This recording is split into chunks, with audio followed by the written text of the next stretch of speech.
बिहार में कांग्रेस की कन्हैया कुमार के नेतृत्व में रोजगार और पलायन के मुद्दे पर पदयात्रा शुरू होने वाली है। कांग्रेस की ये रणनीति 2025 के चुनावों को ध्यान में रखते हुए बनाई गई है। ये यात्रा कांग्रेस की अपनी राजनीतिक जमीन को मजबूत करने का प्रयास है। इस यात्रा के कई तरह के मायने निकाले जा रहे हैं, जिसे नौकरी दो पलायन रोको का नाम दिया गया है। बिहार के आरा में तनिष्क शोरूम में हुई 25 करोड़ की लूट की घटना पर नेता प्रतिपक्ष तेजस्वी यादव ने बिहार सरकार पर हमला बोला। उन्होंने इस घटना को मंगलमय वीडियो बताते हुए सरकार की लापरवाही कहा और कानून व्यवस्था की खराब स्थिति पर सवाल उठाए। तेजस्वी ने सीएम नीतीश पर तंज कसते हुए लोगों से अपनी सुरक्षा खुद करने की अपील की।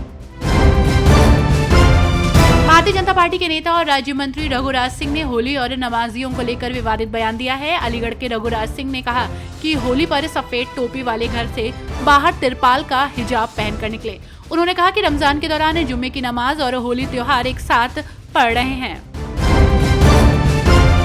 पंडित धीरेन्द्र शास्त्री के बयान पर नेता से लेकर मुख्यमंत्री तक चर्चा हो रही है। भाजपा विधायक हरिभूषण ठाकुर बचौल ने कहा कि बिहार हिंदू राज्य है। बाबा बागेश्वर के हिंदू राष्ट्र की बात को आगे बढ़ाते हुए बीजेपी विधायक ने कहा कि बिहार हिंदू राज्य है।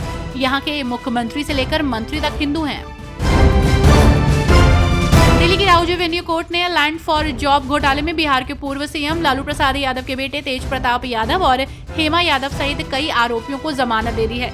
ये घोटाला 2004 और 2009 के बीच रेल मंत्रालय के दौरान हुआ था, जिसमें लालू प्रसाद यादव पर नौकरी के बदले जमीन लेने का आरोप है।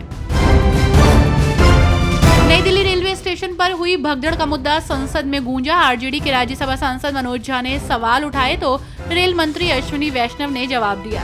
उन्होंने बताया कि नई दिल्ली रेलवे स्टेशन पर हुई भगदड़ की जांच चल रही है, जिसमें 18 लोगों की जान चली गई।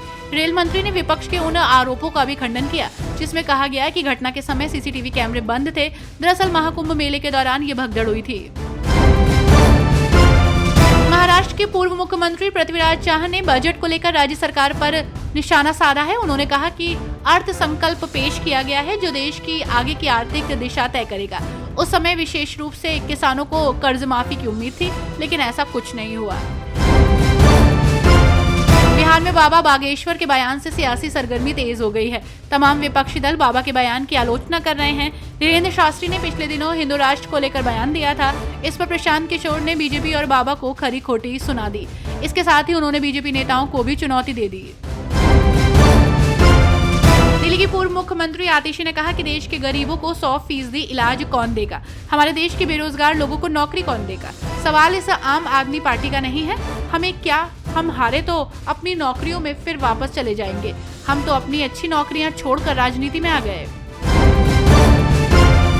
महाराष्ट्र के डोंबिवली में राष्ट्रीय स्वयंसेवक संघ के शिविर पर पथराव होने की घटना सामने आई है। आरएसएस के प्रशिक्षण शिविर में कुछ लोगों ने पथराव किया है। इस मामले के बाद संघ कार्यकर्ता बड़ी संख्या में इकट्ठा हो गए और दोषियों के खिलाफ कार्रवाई को लेकर जमकर नारेबाजी की। इस बीच उन्होंने विभिन्न खेल आयोजित कर अनोखा प्रदर्शन भी किया। इस घटना से क्षेत्र के लोगों में तनाव का माहौल है।